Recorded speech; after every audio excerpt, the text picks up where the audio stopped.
एक मुलाकात ऐसी शख्सियतों के साथ जिन्होंने दिया है अपने जीवन को एक नया मुकाम। रूबरू कराएंगे ऐसी कुछ हस्तियों के साथ एक खास शख्सियत के साथ मुलाकात जयदेव पटेल के साथ नंबर 1 इंडिया न्यूज। नमस्कार व्यूअर्स, मैं जयदेव पटेल और आप देख रहे हैं नंबर 1 इंडिया न्यूज। आपका एक बार फिर स्वागत है एक खास शख्सियत के साथ मुलाकात प्रोग्राम में। आज हम बात करेंगे एक बलात्कारी, रेपिस्ट और हत्यारा जो बाबा है राम रहीम, उसको एक बार फिर कहीं ना कहीं 21 दिनों का एक फरलो दिया गया है। तो आखिर 2017 से लाकर अब तक 255 बार जो बाबा पेरोल और फरलो पर बाहर रहा है, इसके पीछे किस तरीके का राजनीतिक संरक्षण है और आखिर चुनाव से पहले इस तरीके से बाबा को फरलो देना ये किसकी मजबूरी है। इन्हीं तमाम मुद्दों बात करने के लिए हमारे साथ खास सामान है इंटेलिजेंस ब्यूरो IB के स्पेशल डायरेक्टर यशोवर्धन आजाद। यशोवर्धन आजाद जी, आपका बहुत बहुत स्वागत आज हमारे प्रोग्राम में। नमस्कार जी सर, आपसे मेरा पहला सवाल है कि राम रहीम जो बाबा है बलात्कारी है, रेपिस्ट है और साथ ही इनकी हत्या के जुर्म में सजा भी काट रहे हैं। ऐसे में हरियाणा चुनाव से ठीक पहले 21 दिन की फरोल पर बाहर आना आखिर किसकी मजबूरी? देखिए, राम रहीम के फरलों का जो सवाल है ये तो बहुत दिनों से इसे उठाया जा रहा है, चैनल्स पे भी और अखबारों में भी। पिछले बार भी आपने देखा होगा कि लोकसभा के चुनाव के पहले उसको फरलो या पैरोल दिया गया था। और मैं समझता हूं कि इससे बड़ा क्रूर मजाक आम जनता के साथ हो नहीं सकता। हमारे प्रजातांत्रिक प्रणाली में इस तरह की जो कार्रवाई है ये अवैधानिक है, बिल्कुल ही गलत है। और ये बड़े दुख की बात है कि बड़ी बेशर्मी से इस व्यक्ति को बार बार ये फरलो दिया जा रहा है। जाहिर है जो प्रश्न आपने पूछा है कि इसका कारण क्या है, ये राजनीतिक कारण है। और दुख की बात, सबसे भी ज्यादा दुख की बात यह है कि हमारे ऐसे वोटर लोग इनके कहने पे वोट देते हैं। और इसलिए आपने देखा होगा कि कुछ चैनल्स पे और कुछ अखबारों में छोड़कर कोई इसके खिलाफ आवाज नहीं उठाता है। किसी भी अन्य देश में अगर ऐसी कोई घटना होती तो पूरा देश उमड़कर सामने आ जाता, इसके खिलाफ प्रश्न उठते। लेकिन यहाँ पे ये विवशता है लोगों की। और मैं तो यही अपेक्षा करता हूँ और आशा करता हूँ कि सुप्रीम कोर्ट कम से कम इसमें सो मोटू ले, अखबार में लोग लिखें और टीवी एंकर्स इसको उठाएं और आपके ऐसे लोग ज्यादा से ज्यादा इस प्रश्न को उठाकर लोगों को आंदोलित करें कि ऐसा ये नहीं होना चाहिए। जी यशोवर्धन आजाद साहब, अगर हम बात करते हैं तो जो बलात्कारी हत्यारा जो बाबा है वो बाहर आता है, संदेश देता है और उसके साथ साथ कहीं के अक्सर हम देखते जो नेता है वो भी कहीं कहीं इनको सात्वान करते हुए नजर आते हैं। तो इसको आप कैसे देखते हैं? जैसा कि मैंने आपको कहा कि नेता सिर्फ वोट को देखते हैं, लोगों की आस्था जो धर्म में है, जो कि अच्छे कामों में है, उसे नहीं देखते। हमारी पूरी संस्कृति जो है वो कभी बलात्कारी और ऐसे पापी लोगों के पीछे उनके इनको पालन करने की नहीं है।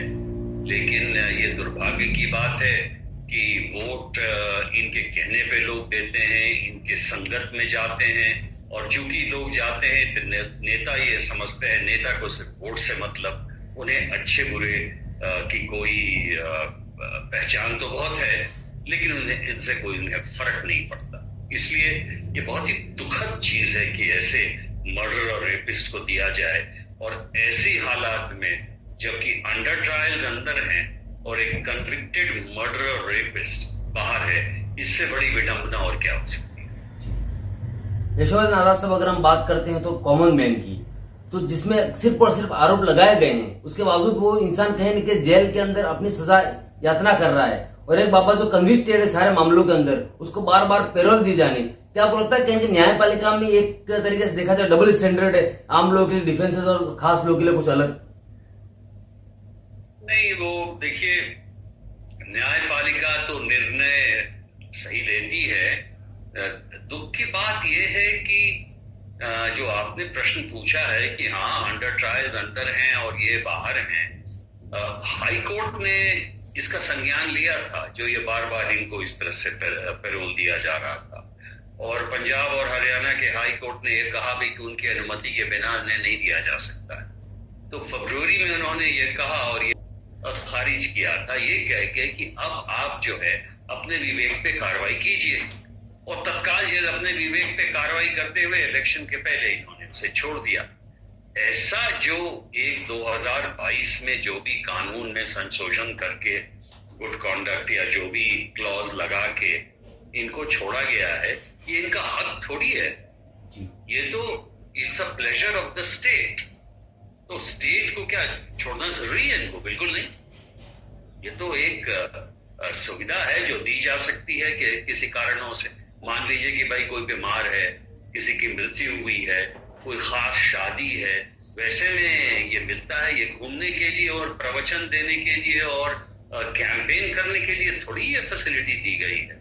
ये तो जैसे कि बाबा जो दूसरे वाले हैं उनको भी 1 वीक का पैरोल दिया गया है। वो 82 साल के हैं और कुछ बीमारी से ग्रस्त हैं, इसीलिए उन्हें दिया गया है। ठीक है, बिल्कुल, किसी को कोई आपत्ति नहीं। लेकिन ऐसे आदमियों को चौथी बार, जैसा कि आपने कहा 255 दिन या कितने दिन से इन्हें पैरोल दिया जा रहा है, तो ये तो पैरोल पे ही रहेंगे। और उसके बाद जब समय वो अवधि बीत जाएगी तो रेमिशन के लिए भी इनको छोड़ दिया जाएगा 11-12 साल के बाद। तो ऐसे में ये तो प्रजातांत्रिक प्रणाली के साथ बहुत ही एक क्रूर मजाक है। और मैं समझता हूं कि इससे घिनौनी हरकत और कोई नहीं हो सकती। दाना साहब, आपसे मेरा एक आखिरी सवाल है कि क्या आपको लगता है कि इस तरीके के जितने जो मामले चल रहे हैं, इसमें जो पैरोल या फरलो जो दी जानी चाहिए, उसके भी कहीं ना कहीं तह तक जाने की जरूरत आ चुकी है? किसको दी जाए, तो क्यों दी जाए, क्या वो रीजंस हैं उसकी टाइमिंग को लेकर के? और साथ ही कहीं ना कहीं हाईकोर्ट जो सुप्रीम कोर्ट से, उसको भी पूरे मामले को लेकर के सौमटो लेने की जरूरत है। हाँ, इसके बारे में मैंने अभी ट्वीट करके भी लिखा है कि चूंकि अब सारे हालात को देखते हुए, जबकि ये स्पष्ट है कि पॉलिटिशियंस नहीं मानेंगे और जो सत्ता है वो, देखिए पहले भी मानू शर्मा थी, वो घूम रहे थे पैरोल पे और इसमें, और जो कुछ राजनीतिज्ञ अगर अंदर हैं तो वो हॉस्पिटल की सेवा लेके वो हॉस्पिटल को 5 स्टार बना देते हैं। तो ये तो ऐसी चीज है जिसके बारे में न कोई आवाज उठती है और न कोई आंदोलन होता है।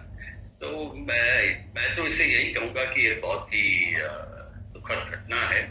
और अवश्य में मैंने तो ट्वीट भी किया है कि सुप्रीम कोर्ट को सुओ मोटो इसका संज्ञान लेना चाहिए, क्योंकि अब हमारे पास सिर्फ वही ये बचा है।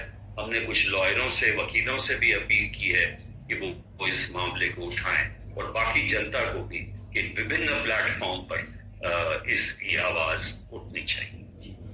यशोवर्धन आरा साहब, आपने हमारे लिए समय निकाला, उसके लिए आपको बहुत बहुत धन्यवाद। Thank you.